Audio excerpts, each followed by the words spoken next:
बनना शुरू। यहाँ पे मैं अपना चैनल में आप लोगों का स्वागत करती हूँ और यहाँ देखने होंगे मैं मेहंदी छा रही हूँ। मुझे अचानक पता चला कि अरे मेरा ये भाई कुछ से दिन बाद हम लोग को जाना है एक हल्दी और मेहंदी के किस्सा कौन कार्यक्रम बनाता में। है? ये देखिए मैं तैयार हो चुकी हूँ, पतिदेव जब आए थे और मैंने चाय और पानी दिया, नाश्ता दिया, तो मुझे लगा कि बर्तन रखा हुआ है तो बर्तन क्यों ना साफ़ कर लूँ। हर औरतों का स्वभाव होता है कि घर में काम पड़ा है तो मैं कैसे छोड़ के जाऊँ, मेरे को भी करना पड़ेगा। तो बस यहाँ पे मैं अपना काम निपटा रही हूँ और तैयार हो चुकी हूँ। अगर मैं तैयार नहीं हुई रहती तो पतिदेव डांटते कि वो पहले से बताया था फिर भी अभी नहीं चल तैयार हुई रहा है। है लगातार शादी शादी ऐसा कार्यक्रम। अभी मैं आप लोगों को 5-6 ब्लॉग दिखाऊंगी शादी वाला। और मैं तैयार हो गई हूँ। पतिदेव लेट में आए, आज एक साथ जाना है। कल हम लोग गए थे अलग अलग, आज एक साथ जाना है, ननद के यहाँ जाना है। और वहाँ था हल्दी और मेहंदी, तो शायद मेहंदी का कार्यक्रम में पहुँच जाए तो बहुत गरीबत है। अभी पतिदेव आए हैं और 1 घंटे लगभग हो गया उनका। अपने एयरपोर्ट का ही बात चल रहा था, क्योंकि वहाँ किसी का ड्यूटी लगाने में कोई ड्यूटी पसंद नहीं कर रहा है, ये लगा के आए हैं तो वो चल रहा था। तो मैं सोची कि चलो चाय दे दूँ, बिस्किट दे दूँ। अब चाय बिस्किट दी तो बर्तन फंस गया। बर्तन मांज रही थी तो मेरा बेटा बोलता है कि इसी गेटअप में आप बर्तन मांज रही। तो गृहिणियाँ ऐसी ही होती हैं, जो गृहिणियाँ हैं वो समझ सकती हैं कि ये काम समय है तो निपटा लो, वो काम समय है तो निपटा लो। और हमारा मेकअप उतना मायने नहीं रखता है जितना घर का काम मायने रखता है, और ख़ासकर मेरे लिए और अधिकांश गृहिणियों के लिए ऐसा ही है। तो हो गई हूँ तैयार, जितना मेरे को आता है मेकअप करना उतना मैं तैयार हो गई हूँ और अपने ननद के घर जाने के लिए रेडी हूँ।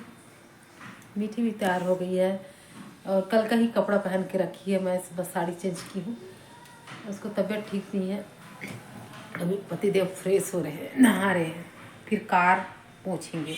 अब कब जाएंगे मेरे को खुद नहीं पता, लेकिन मैं अपना ब्लॉग चालू कर दी हूँ। रात को लगभग हो रहे हैं 8 बज रहे हैं। अब 9-10 बजे तक पहुँच जाए तो बहुत है। और कभी थोड़ा बहुत लूँगी, आप लोग भी बोर हो जाइएगा, क्योंकि अभी इस सप्ताह और आने वाले समय में बहुत ज़्यादा शादी है और मैं शादी का बनाऊँगी ब्लॉग। तो दोस्तों फिर से मिलते हैं वहाँ जाने के बाद। कहाँ? शादी वाले घर में जाने के बाद। और जाने के लिए रेडी हैं तो बारिश हो गया है। और क्या होगा? सैंडल तो है। वही होगा और क्या। मैं तो जहाँ पे कल रखी थी, बारिश हो रहा है। जाने के लिए रेडी हुए हैं तो बारिश हो रहा है। बारिश देखिए, दिखाती हूँ। निकल गए हैं घर से।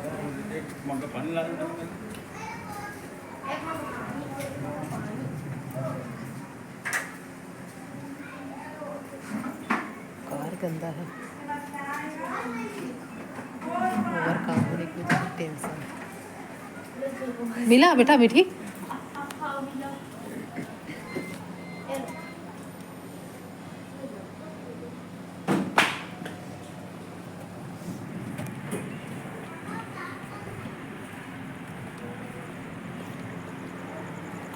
बारिश हो रही है पूरा, मौसम भी गड़गड़ाने की आवाज़।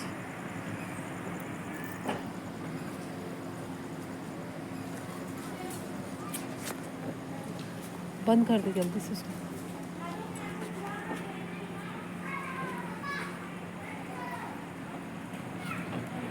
अभी तक मीठी तैयार नहीं हुई है। किनारे हो जाती हूँ।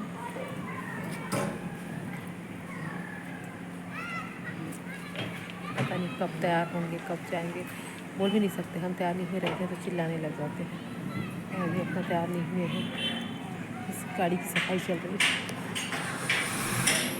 स्टार्ट हो गया गाड़ी। आ जाओ बेटा। और ये पीले साड़ी में जो है वो मेरी है ननन, उसके बाद उनकी जेठानी, बीच वाली जेठानी, और ये जो खड़ी हैं वो है बड़ी वाली जेठानी मेरी ननन की, जिनकी बेटी की शादी हो रही थी। काफ़ी मिलनसार हैं, सब लोगों ने हमसे मिला, काफ़ी टाइम तक हम बैठे रहे। मैं ही कंफर्ट नहीं थी तो जिसकी वजह से मैं वीडियो नहीं बना पाई। सब कोई एक साथ बैठे थे। तो फिर भोजन हुआ, भोजन के बाद संगीत प्रोग्राम चालू हो गया। सबसे फर्स्ट संगीत प्रोग्राम में डांस करी मीठी, मेरी ननंद की भांजी है ये मीठी करी। और ऐसी मेरे भी बेटी का नाम है मीठी। जब ये पैदा हुई थी तभी मेरी मीठी रानी भी पैदा हुई थी। मेरी ही ननन की बेटी नाम दी थी, इसी का नाम को लेके मीठी। और यहाँ पे दुल्हन से को भी थोड़ा सा डांस कराया गया। फिर वापस हम लोग घर वापस आने की तैयारी में लग गए, क्योंकि 5 किलोमीटर दूर ही है तो रात को रुकना वहाँ मेरे को सही नहीं लगा, क्योंकि दूसरे दिन भी हम लोग पहुँच जाएंगे और जब पास हो घर तो वापस आ जाना ही सही लगता है।